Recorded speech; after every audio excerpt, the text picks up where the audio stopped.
Sa ating nakaraang pagtalakay ay nakita natin kung bakit nagkaroon ng matinding sigalot o hidwaan yung magkakambal na Isaw at Jacob.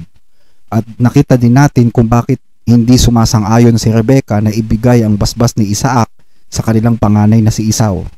Ngayon naman ay tunghayan natin. Ano naman ang nangyari kay Jacob mula nung sulutin niya yung basbas na para sana sa kuya niya?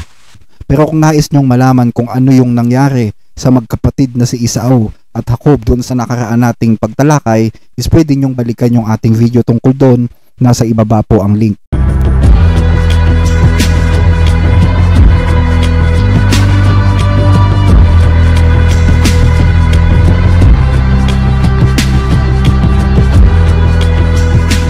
So nung malaman ni Isaw na naisahan siya ng kanyang kapatid na si Jacob, sabi ni Isaw sa sarili niya, "Tutal, malapit nang mamatay ang aming ama. Pag namatay siya, isusunod ko na si Jacob." Yun po yung nanggigigil na sinabi ni Isaw sa sarili niya. Hindi niya alam, nakasunod sa kanya yung nanay niya. Alam niyo naman si Rebecca Si Rebecca, laging nakamasid yan every time na mag-uusap si Isaw at si Isaac. So nung lumabas si Isaw mula sa tolda ni Isaac, sinundan siya ng nanay niya at doon narinig nga ni Rebecca yung planong masama ni Isaw laban kay Jacob. At nung marinig niya yon, dali-daling nagtatakbo si Rebecca papunta kay Jacob at naabutan nga niya yung anak niya na napakalalim ng iniisip. Halos hindi mapakali. Nakukonsensya naman dun sa ginawa niyang panluloko sa tatay niya at sa kapatid niya. So nung nag-usap sila, sabi ni Rebecca kay Jacob, "Anak, dali, tumakas ka muna rito. Matindi ang galit sa'yo ng kapatid mo dahil sa nangyari. Nag-iisip siya na patayin ka. So umalis ka muna dito sa atin at magpunta ka sa kapatid kong si Laban doon sa Haran. Papasundo kita doon once na mawala na yung galit sa'yo ng kapatid mo." So yan yung sinabi ni Rebecca kay Jacob. Siyempre mabigat ang loob ni Rebecca doon, mga kababayan, doon sa sinabi niya. Kasi paborito niyang anak si Jacob At sa isang iglap is biglang ganun yung mangyayari, magkakahiwalay sila ng matagal na panahon. Pero okay na rin yun kahit papano, at least na-secure nila yung basbas ni Isaac at hindi napunta kay Isaw. Yun nga lang, ang naging consequence nung kanilang ginawang yun is magkakahiwalay sila ng matagal. Kung hinayaan sana nila ang Diyos na gumawa ng paraan na mapunta kay Jacob yung pagpapala ni Isaac, di sana hindi sila hahantong sa ganong sitwasyon na magkakahiwalay sila ng matagal, di ba? Pero syempre, hindi naman pwedeng umalis si Jacob sa kanila nang walang paalam kay Isaac. Sinabi ni Rebecca kay Isaac na kailangang umalis ni Jacob sa lugar nila. Yun nga lang, hindi niya sinabi kay Isaac na may plano si Isaw na patayin si Jacob. Nung nag-usap si Rebecca at saka si Isaac tungkol sa pag-alis ni Jacob, ang sabi ni Rebecca, "Hindi ako papayag na mag-asawa si Jacob ng taga rito sa lugar natin, tulad ng ginawa ni Isaw. Pag nangyari yon, mabuti pa mamatay na lang ako." Yun ang sabi ni Rebecca kay Isaac. Pero ang totoo, palusot lang yun. Ginamit lang ni Rebecca yung dahilan ng pag-aasawa para payagan ni Isaac si Jacob na umalis at maghanap ng asawa sa ibang lugar. Pero syempre, alam din naman ni Isaac yun na palusot lang yun. Alam niya na gusto lang iligtas ni Rebecca si Jacob sa kamay ni Isaw. So pinatawag ngayon ni Isaac si Jacob. Nag-usap sila. At sinabi sa kanya ng tatay niya, "Jacob, magpunta ka muna dun sa bayan ng nanay mo at maghanap ka ng mapapangasawa mo dun." Sabi niya kay Jacob. So dito, ang gusto nilang mapangasawa ni Jacob, pinsan niya. Naalala nyo sa nakaraang video, may kuya si Rebecca na ang pangalan ay Laban. So gusto nila na ang makatuluyan ni Jacob ay anak ni Laban. So magpinsan sila, di ba? So binasbasan ni Isaac si Jacob bago siya umalis. At nagpaalam naman si Jacob dun sa nanay niya. Yun nga lang, syempre nagkaroon ng iyakan dahil maghihiwalay na nga yung mag-ina. At habang nagpapaalaman sila, wala naman silang kaalam-alam na si Isaw nakikinig pala sa usapan nila. At alam nyo, nalungkot si Isaw. Nalungkot siya hindi dahil aalis na si Jacob. Nalungkot siya kasi naramdaman niya na nadismaya sa kanya yung tatay niya. Remember, paboritong anak ni Isaac si Isaw. Pero anong ginawa ni Isaw?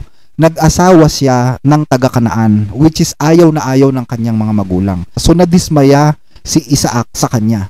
At nung ibigay ni Isaac yung basbas kay Jacob na maghanap ng mapapangasawa sa Haran, para siyang nagilty doon.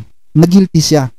So, yun yung ikinalungkot ni Esau nung mga time na yon. So, nung makaalis si Jacob sa kanila, dali-dali umalis din si Esau at nagpunta siya doon sa mga kamag-anak nila sa Ehipto kay Ismael, yung anak sa labas ni Abraham. At doon, naghanap si Esau ng ibang mapapangasawa. Yun nga lang, ang pagkakamali kasi dito ni Esau, oo nga, nag-asawa ka nga ng kamag-anak mo din mula sa lahi ni Ismael. Pero yung kasing angkan ni Ismael, mga mananamba din sa Diyos-Diyosan, naging mga idol worshippers din yun eh. So, nonsense din, di ba? So, nangyari ngayon, 3 ngayon yung naging asawa ni Esau. Si Judith, si Basemat, at saka itong kamag-anak nila kay Ismael. So, nung umalis si Jacob sa kanila, alam nyo, napakabigat ng loob ni Jacob na umalis sa kanila. Alam naman ni Jacob yung tunay na dahilan kung bakit siya pinaalis sa kanila eh. Kaya siya pinaalis dahil gusto siyang iligtas ng nanay niya sa kamay ni Esau. Yung pag-asawa, kumbaga, another reason na lang yun, minor reason na lang yun. Pero ang talagang dahilan is para iligtas siya sa kamay ni Esau. Pumayag na lang din siya kasi takot nga lang din naman niya sa kuya niya. And sa kabilang banda, tama rin naman yung ginawa ng mga magulang niya na paalisin muna siya dun sa kanilang lugar. Kasi siya na yung tagapagmana, siya na yung pumalit kay Abraham at sa kanyang amang si Isaac. So dapat lang na ang kanyang mapapangasawa o magiging kapareha is matuwid na babae katulad ni Sarah at saka ng nanay niyang si Rebecca. Yun nga lang, napakalungkot talaga ng pag-alis niya kasi is wala man lang siyang dalang kahit anong kayamanan eh, na hindi man lang siya pinabaunan ng nanay niya ng mga hayop o ng ginto o ng pilak o ng kayamanan na pwede niyang magamit sa pag-alis. Wala siya. Nung umalis siya, ang dala-dala lang niya, damit niya lang at saka yung tungkod na hawak-hawak niya eh. So napakalungkot. Pakiramdam tuloy ni Jacob is pinaparusahan siya ng Diyos dun sa kanyang naging ganong kalagayan, ano? So kung saan-saan napadpad itong si Jacob, para siyang naging palaboy eh. Nung time na yun, si Satanas bumubulong-bulong na rin kay Jacob eh. Kasalanan mo kasi yan eh, manloloko ka kasi Jacob. Niloko mo tatay mo, pati kapatid mo, kaya pinaparusahan ka ng Diyos. Pababayaan ka na ng Diyos, kaya wag ka nang umasa. Yun ang bulong ng Diablo kay Jacob eh. So kung saan-saan nakarating si Jacob, at hanggat maaari, hindi siya nakikihalubilo sa maraming tao kasi alam niya na popular si Esau. At dahil popular yung kapatid niya, madali siyang matutunton. So iniwasan niyang makihalubilo sa mga tao. At nahihiya din naman siyang manalangin sa Diyos dahil pakiramdam niya is pinaparusahan nga siya. So, yung feeling na para siyang itinakwil sa kanila, ganon yung feeling ni Isaac o ni Jacob noong mga oras na yon. Sobrang lungkot ni Jacob, lalo na nung second night, nawala na siya sa piling ng pamilya niya. Parang nawalan na siya ng pag-asa eh. Parang down na siya nung mga time na yon. At naisip niya na ang bukod tanging makakatulong na lang sa kanya is ang Diyos. Wala yung nanay niya, wala siyang kilala, wala siyang kamag-anak. So, God is the only shelter na pwede niyang lapitan. Doon naisip ni Jacob na since wala na siyang ibang malalapitan, is nagpakumbaba siya sa Diyos. Iniluhod ni Jacob yung kanyang tuhod at nagpakumbaba siya sa Diyos. Inamin niya sa Diyos yung kanyang pagkakamali. At alam niyo, umiiyak siya habang humihingi siya ng tawad.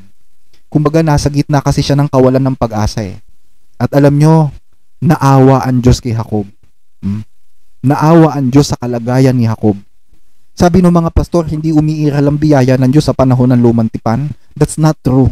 Kasi kung babasahin nyo between the lines, yung buhay ni Jacob, yung kanyang pag-alis sa kanila, yung depression na kanyang naramdaman, makikita nyo si Jacob nakasumpong ng awa sa Diyos eh. Ang biyaya ng Diyos ay nananagana po yan sa lahat ng panahon. Mula sa panahon ng lumang tipan hanggang sa panahon ng bagong tipan. Kaya nung gabi na yon na matutulog na siya, sinagot siya ng Diyos eh. Nung nakatulog na siya, nagpakita ang Diyos kay Jacob eh, sa pamamagitan ng isang panaginip. So nanaginip si Jacob ng isang panaginip, nakakita siya ng isang mahabang hagdan na abot hanggang langit. At doon sa hagdan na yon, nagmamanik manaog ang mga anghel ng Diyos. So ano ibig sabihin nito mga kapatid? Anong ibig sabihin ng vision na nakita ni Jacob sa kanyang panaginip? Yung hagdan na yon, yun po ay si Kristo. Kasi si Kristo nagsisilbing hagdan sa pagitan natin at ng Diyos. ang mga anghel nagmamanik-manaog at malayang nakikipag-communicate sa atin dito sa lupa dahil iniugnay tayo ni Kristo sa kanila. Iniugnay tayo ni Kristo sa kaharian ng Diyos. So bumakas yung ngiti sa labi ni Jacob habang pinagmamasdan niya yung pangitaing yun. At doon niya naintindihan na kahit siya'y nagkasala, mayroon pa rin pag-asa para makaugnay siya sa Diyos sa pamamagitan ng hagdan na yon. At narinig na niya yung tinig ng Diyos, lalong lumakas yung kanyang pag-asa nung sabihin ng Diyos sa pangitain, narito ako'y sumasayo, iingatan kita sang ka man pumaroon at pababalikin kita sa lupang ito sapagkat hindi kita iiwan hanggat hindi ko magawa ang sinalita ko sa iyo. So nung magising si Jacob, ang sabi niya, ang Panginoon ay nasa lugar na ito. Ano ibig sabihin nun mga kababayan? Ang Panginoon ay nasa lugar na ito. Ibig sabihin, hindi iniwan ng Diyos si Jacob. Kasama pa rin niya ang Diyos sa lugar na yon. So ito yung nagbigay kay Jacob ng lakas ng loob para magpatuloy. So kinabukasan, kinuha ni Jacob yung bato na ginawa niyang unan at nagtayo siya ng isang dambana o isang alaala dun sa lugar na yon at tinawag niya yung lugar na yon na Bethel, nang ibig sabihin ay bahay ng Diyos. Gumawa rin siya ng panata na manata siya sa Diyos. Sabi ni Jacob, ang panata niya, kung makakasama ko ang Diyos at ako'y iingatan sa daang ito na aking nilalakaran at ako'y bibigyan niya ng tinapay na makakain at damit na maisusuot at ako'y makabalik na payapa sa bahay ng aking ama, kung magkagayon ang Panginoon ang magiging aking Diyos. Ang batong ito na aking itinayo bilang bantayog ay magiging bahay ng Diyos at lahat ng ibibigay mo sa akin ay ibibigay ko ang 10 bahagi sa iyo. So yan yung panata ni Jacob. Narinig ninyo, sabi niya, sa lahat ng ibibigay mo sa akin ay ibibigay ko ang 10 bahagi sa iyo. Tanong, inutusan ba ng Diyos si Jacob na ibigay yung 10% ng earnings sa Diyos? Hindi siya inutusan. Nangako lang si Jacob na ibibigay yung 10% ng earning niya sa Diyos, hindi dahil inutusan siya, kundi dahil inudyukan siya ng gratitude sa puso niya. Alam niyo, yun naman talaga ang tama mga kababayan eh. Kung alam mong hindi ka pinagkukulang ng Diyos, nakakasurvive ka sa awa ng Diyos, matuto ka naman na magbigay ng kusang handog mo out of gratitude, di ba? Hindi kailangang utusan ka. Ha? Kahit man yung magulang mo bumuhay sa'yo, nag-provide na mga pangangailangan mo nung hindi mo pa kaya. Ngayon, kumikita ka na. Gusto mo, di ba, ikaw makaganti ka naman sa kanila, ikaw naman yung magbigay. That is the spirit of gratitude and being thankful. At yun ang naramdaman ni Jacob sa Diyos. Kaya siya namanata na sige, ibibigay ko ang buong 10 bahagi sa'yo. So, nagpatuloy si Jacob sa kanyang paglalakbay hanggang sa makarating siya sa eastern part, sa bandang Silanganan, dun sa Padan Aram. At doon is nakakita siya ng isang balon. At dun sa balon na yon, mayroong isang grupo doon ng mga pastor na kasama yung kanilang mga tupa. Meron din silang mga babaeng mga kasama. So, nilapitan sila ni Jacob. Sabi ni Jacob, mga kapatid, taga-saan kayo? Tagaharan kami, sabi ng mga pastor. Tagaharan? Kilala nyo ba si Laban? Yung anak ni Nahor? Sabi ni Jacob. Oo, kilala namin. Kilala namin siya. Kumusta naman siya? Sabi ni Jacob. Sabi ng mga pastor, okay lang naman si Laban. Siya nga pala nandito rin yung anak niya. Sabi ng mga pastor. Nung pagkasabi nilang yun, biglang dumating si Raquel yung tinutukoy nilang anak ni Laban. At alam nyo mga kabayan, nung unang beses na makita ni Jacob si Raquel, na love at first sight siya. At alam nyo kung ano ginawa ni Jacob? Nagpakitang gilas yung binata, Iginulong niya yung bato na nakatakip dun sa balon at pinainom yung mga alaga ng mga pastor. Nung makita siya ni Raquel, nagtaka, sino ba tong binatang to? Bakit niya kami tinutulungan? Napakabait naman ito. At nung mapainom na ni Jacob yung mga tupa na alaga ni Laban, lumapit siya kay Raquel. At alam nyo, bigla niyang hinalikan si Raquel Bigla niyang hinalikan si Raquel, nagulat yung mga pastor At kahit si Raquel, nagulat din At alam nyo, nagsisigaw pa nga si Raquel Nag-iiyak si Raquel, tsaka nagsisigaw siya kasi parang ninakawan siya ng halik no mga oras na yon. Nung nabasa ko to, sabi ko may pagkapilyo rin pala tong si Jacob Pero mong nakawan mo ng halik yung babaeng kakakita mo pa lang. Para wag mag-iskandalo ng husto, nagpakilala si Jacob kay Raquel. Sabi niya, anak ako ni Rebecca, na kapatid ni Laban. So nung marinig ni Raquel yon na kamag-anak nga niya si Jacob, Nagtatakbo si Raquel pabalik dun sa bahay nila. At kinuwento nga niya ito dun sa tatay niyang si Laban na na-meet niya yung anak nung kanilang tiyahin na si Rebecca. Nung marinig yun ni Laban, dali-dali namang nagtatakbo si Laban papunta dun sa balon, para salubungin si Jacob. Tuwan-tuwa, para silang kumbaga parang kamag-anak na hindi nagkita ng napakatagal. Ganun yung nangyari, ganun yung senaryo nung salubungin ni Laban si Jacob. At doon, inalok ni Laban si Jacob na dumuon muna sa kanila, tumira muna dun sa kanilang bahay. Pero syempre, hindi naman titira dun si Jacob ng libre lang. Kailangan niya makisama at saka tumulong din dun sa may-ari ng bahay, di ba? Tinanong niya si Laban, total, nagtatrabaho ka naman sa akin, ano bang kabayaran ng gusto mong ibigay ko sa'yo? Nung time na yun, nakakaisang buwan na si Jacob dun sa bahay ni Laban. Kumbaga, isang buwan na siyang naninilbihan kay Laban. Kaya ang sabi ni Jacob, sige, ganito na lang. Maglilingkod ako sa'yo ng 7 taon pa, sabi niya. Pero, hihingin ko yung kamay ng anak mong bunso na si Raquel. Kasi na-inlove talaga si Jacob kay Raquel. Maganda at kahali-hali na kasi talaga yung itsura ni Raquel. Actually, kung may kayamanan lang sanang dala-dala si Jacob, pwede naman niyang hingin na lang yung kamay ni Raquel. Hindi niya na kailangan magtrabaho. Kumbaga, pwede naman siya magbayad na lang ng dory. Kaso, dahil nga walang pera si Jacob, nung umalis siya sa kanila, damit niya lang at saka tungkod yung dala-dala niya. So, anong dory yung ibibigay ni Jacob, di ba? So, ang inoffer na lang ni Jacob is manilbihan siya kay Laban for 7 years. So, medyo matagal-tagal yun, mga kababayan. Hindi na rin naman lugi si Laban doon. 7 years is 7 years, di ba? Pero mabuti na rin yun para at least, di ba, magkaroon sila ng sapat na panahon para kilalanin nila yung isa't isa at mapatunayan ni Jacob kung gaano niya kamahal si Raquel.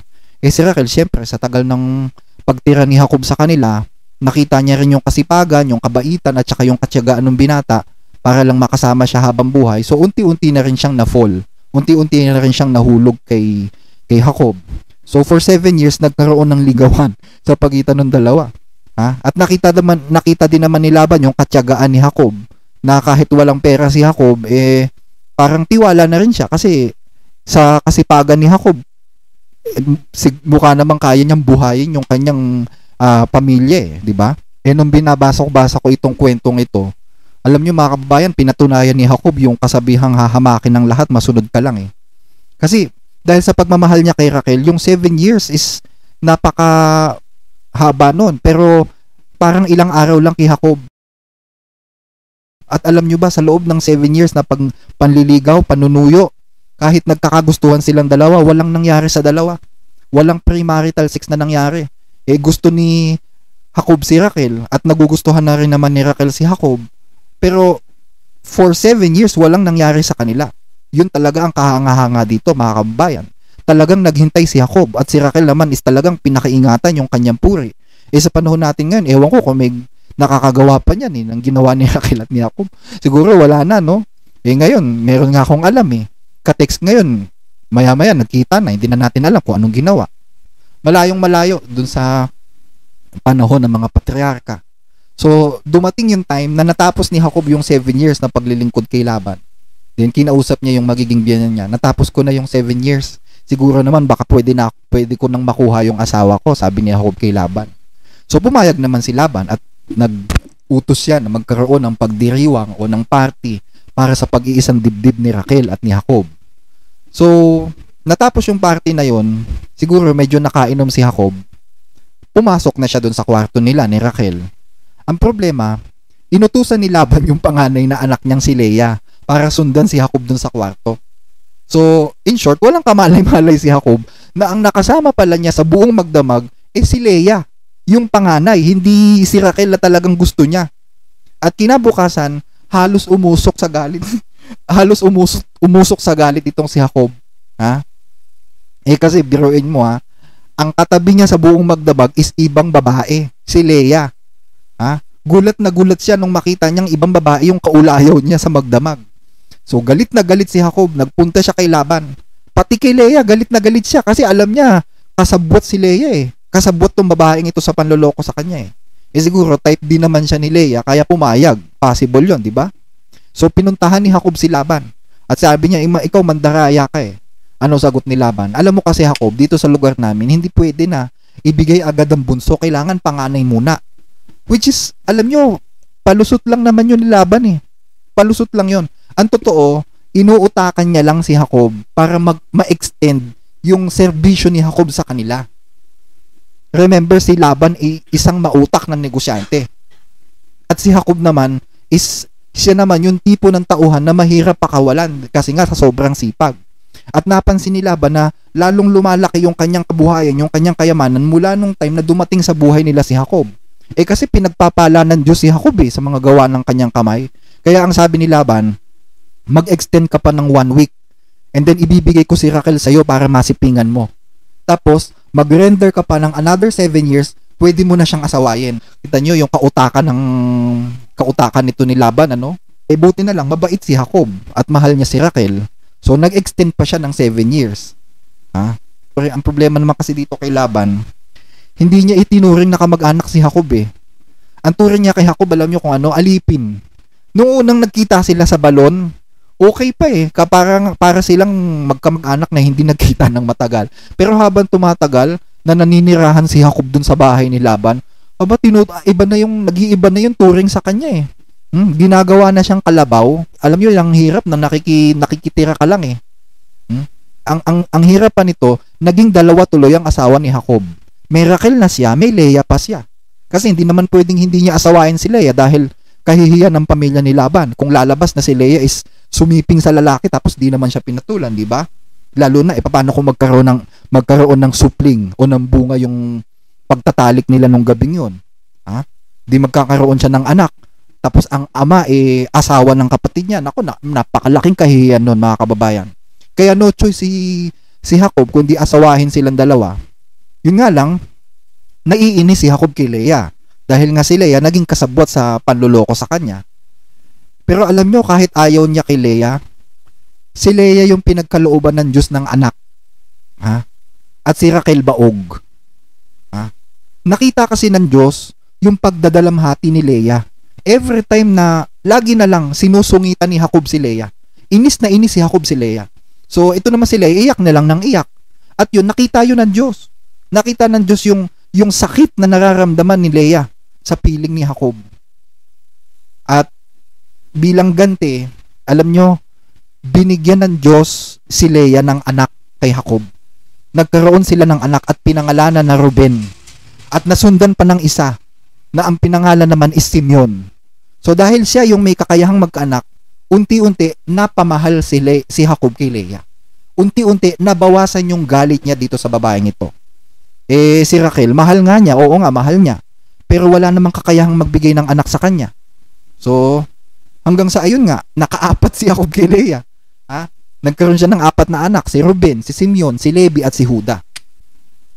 And then, naglingkod si Jacob kay Laban exactly 20 years. At minahal ni Jacob yung mga hayop ng biyanan niya. Sobra-sobra yung pagmamalasakit na pinakita ni Jacob doon sa mga ari-arian ng kanyang biyanan. Kumbaga, naging isang mabuting pastor si Jacob sa mga hayop ni Laban. Pero si Laban hindi naging mabuti sa kanya. Sinamantala siya ng husto nitong biyanan niya. At nung napansin ni Rachel na natutuon na yung pansin ni Jacob kay Leah at sa mga anak niya, nagselos itong si Rachel. Nainggit siya sa ate niya. Kasi yung ate niya nagkakaanak, siya hindi. So, nag-away ngayon itong si Rachel tsaka si Jacob. Sabi ni Rachel, bigyan mo naman ako ng anak. Sabi ni Jacob, bakit? Diyos ba ako? Ako ba nagkait sa'yo na magkaroon ka ng anak? Ganun talaga Totoo talaga yung kasabihan na hindi lahat ng bagay nasa iisang tao. Maganda nga si Rachel. Mas maganda nga siya kaysa sa ate niya. Pero yung ate niyang may kakayahang magkaanak. So, nung hindi na talaga pwedeng magkaanak si Rachel, ibinigay ni Rachel yung kanyang alila na si Bilha para anakan ng asawa niya. Kumbaga, ang nangyari dito, mga kababayan, nagbigay si Rachel ng surrogate mother. Binigay niya si Bilha na naalipin niya para sipingan ng kanyang asawa at para maging surrogate mother. Inanakan lang talaga ni Jacob si Bilha at nagkaroon siya ng 2 anak, si Dan at saka si Naphtali. Nalaman ni Leah yung ginawa ni Rachel. Nainggit siya. Gusto niya rin gayahin yung ginawa nung kapatid niya. So, ang ginawa ni Leah, yung servant niya, yung alipin niyang si Zilpa, yun naman ang ibinigay niya kay Jacob para sipingan din. At nagkaanak si Jacob kay Zilpa ng dalawa, si Gad at saka si Aser. At mula noon, dahil dito sa mga pangyaring to, nagkaroon ng kompetisyon sa pagitan ni Leah at ni Raquel sa pag-ibig ni Jacob. Kumbaga, kung gusto mo si Jacob ngayong gabing ito, bayaran mo siya. Magbayad ka sa akin. Parang ganun yung nangyari. O sige, babayaran ko yung oras ni Jacob. Sa akin siya ngayong gabi, ha. Yun yung nangyari dun sa magkapatid, eh. Diba? Sa akin, parang hindi maganda yung dating, pero yun talaga yung nangyari, mga kababayan, kung babasahin ninyo yung kasaysayan dito sa Biblia. At nagkaroon pa si Jacob ng iba pang mga anak kay Leah. Pinanganak pa si Isakar, si Zabulon, at saka nagkaroon siya ng isang anak na babae na si Dina, kaisa-isang babaeng naging anak niya kay Leah. So, nung time na yon, naawa ang Diyos kay Raquel. Kaya binuksan ng Diyos yung bahay bata ni Raquel, at doon nagkaroon na rin siya ng anak kay Jacob. Ipinanganak naman si Jose, kaisa-isang lehitimong anak ni Raquel at ni Jose. So, siyempre, madiskarting tao si Jacob, nag-isip siya ng paraan para magkaroon naman siya ng, kumbaga, parang sariling property. Hindi yung si Laban na lang lagi ang nakikinabang dun sa kasipagan niya. Total, hindi naman maayos kausap si Laban. Alam nyo, 10 beses na binago ni Laban yung konting sahod ni Jacob, eh. Nalugi talaga si Jacob dito kay Laban, eh. Talagang ang nakinabang si Laban, eh. So, naisip ni Jacob, bakit hindi naman, kumbaga, pakinabangan naman niya yung kayamanan nung kanyang biyanan. So, nakapag-produce si Jacob ng bagong breed. Ha? Kumbaga, nakagawa siya ng bagong breed ng mga kambing at tupa mula sa mga hayop ni Laban. At dumami yung breed na yon. So, technically, mga kababayan, hindi yun ninakaw ni Jacob, ha? Hindi ninakaw ni Jacob yun. Sarili niyang produsyon dahil marunong si Jacob mag-interbreed ng mga hayop of the same species. At yun ang ginawa niya dun sa mga hayop ng kanyang biyanan. Sabi ko nga sa inyo, pinagpapala ng Diyos ang mga gawa ni Jacob, eh. Mabilis dumami yung mga species o yung mga breed na ginawa ni Jacob. Dumami yung mga hayop ni Jacob, eh. Ha? At nagkaroon siya ng sarili niyang property. At dahil nga dumami na yung kanyang mga na breed, kailangan niya na rin mag-hire ng mga tauhan. So, nagkaroon na rin siya ng sarili niyang mga alipin. So, ganyan yung discarding ginawa nito ni Jacob, mga kababayan. At nung napansin ng mga anak na lalaki ni Laban, kasi si Laban, meron din mga anak na lalaki yan, nung napansin nila na dumami yung property ni Jacob, nagkaroon sila ng masamang mata kay Jacob. Sabi nila, naku, mukhang iniisahan tayo ni Jacob, eh. Ha? Pinagbibintangan nila si Jacob na ninanakawan na sila ng hayop. So, nagsumbong sila dun sa tatay nila. Yung tatay nila naniwala. Kaya pati sila pa nagkaroon ng masamang isip kay Jacob, eh. So, naramdaman ni Jacob na parang nagiging indifferent na yung mga bayaw niya at saka yung kanyang biyanan. Nararamdaman niya rin na pinag-uusapan na rin siya ng mga alipin ni Laban. At pinagbibintangan siya na parang inuutakan niya yung biyanan niya. Nakaramdam ng takot si Jacob. Natakot siya, eh. Naisip niya baka may gawing masama sa kanya yung mga anak na lalaki ni Laban, eh. Naisip niya rin baka i-seize o puwersahin yung kanyang mga property, bawiin yung kanyang mga property. Hindi naman kay Laban yun, kanya yun, eh. Sarili niyang paghihirap yun. So, nanalangin si Jacob sa Diyos. Naalala ni Jacob yung pangako sa kanya ng Diyos na hindi siya pababayaan. So, nagpray siya sa Panginoon. At sinabi ng Diyos sa kanya na, Jacob, umalis ka na dyan sa Haran at bumalik ka na sa bahay ng iyong mga magulang. So, nung makatsyempo si Jacob ng tamang pagkakataon para maitakas yung kanyang mag-iina, tumakas sila sa bahay ni Laban. Tinipon niya yung kanyang mga ari-arian na naipon, yung kanyang mga alipin, yung kanyang mga dalawang asawa, yung mga concubines niya, yung kanyang mga anak, at palihim silang umalis doon sa bahay ni Laban.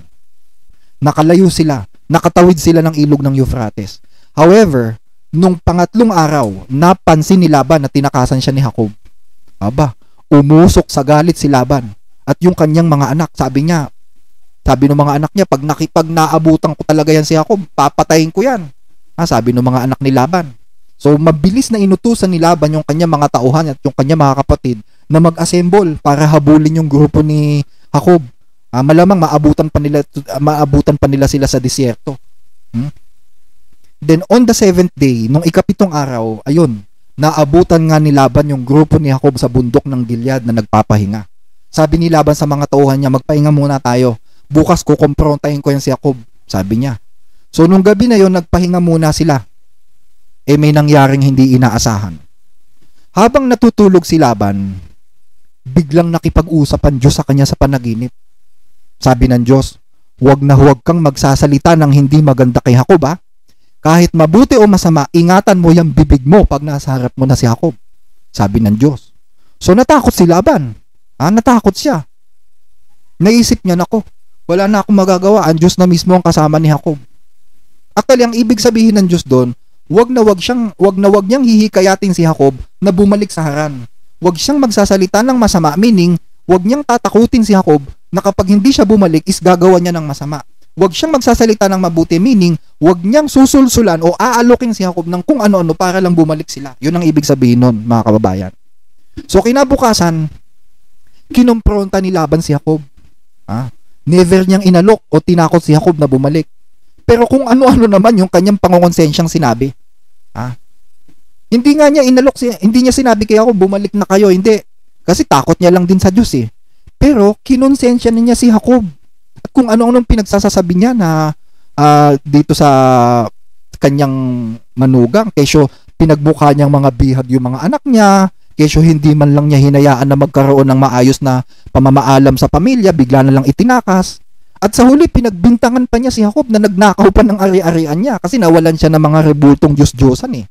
Nakita niyo mga kapatid kung gaano kasalbahe itong si Laban kay Jacob. Hindi niya alam si Raquel yung kumuha ng mga importanteng Diyos-Diyosan na hinahanap niya. Hindi rin naman niya nabawi kasi nga matindi yung pagtatago na ginawa ni Raquel dun sa mga ninakaw niyang Diyos-Diyosan eh. So ewan ko ba dito kay Raquel, maganda lang siya pero wala siyang malalim na pagkakilala sa Diyos ni Abraham eh. Mas mabuti pa nga sa kanya yung kapatid niyang si Leah eh, dahil at least si Leah marunong tumawag sa tunay na Diyos eh. Yun nga lang, nagkagusto rin siya kay Jacob kaya nagpagamit siya sa kagustuhan ng tatay niya no na lokohin si Jacob, di ba? Si Jacob nung marinig yung mga bintang ni Laban at yung mga pangungonsensya niya, nagalit na rin si Jacob. Ano bang kasalanan ko sa iyo? Sabi niya. Pinaglingkuran kita ng 20 years tapos dinadaya mo pa ako sa kaupahan ko, sa sweldo ko. Inalagaan ko ng gusto ang mga ari-arian mo. Bakit ganito ang ginagawa mo sa akin? Hinahabol mo ko para akong kriminal, sabi ni Jacob. Kasi para silang humahabol ng kaaway sa dami nila para silang makikipaggera So bandang huli, na-realize din ni Laban yung kanyang pagkakamali. Nagkasundo rin silang magbiyanan. At hinayaan na lang ni Laban na makaalis na lang si Jacob kasama yung kanyang mga anak at apo. So gumawa sila ng isang kasunduan na hindi na nila pakikialaman ng isa't isa at hahayaan ng isa't isa na magpunta kung saan niya gustong magpunta. At mabuhay na lang ng malaya. And on that same day, nagkaroon ng piging ang buong grupo to serve as a farewell ni Laban kay Jacob at sa kanyang mga anak.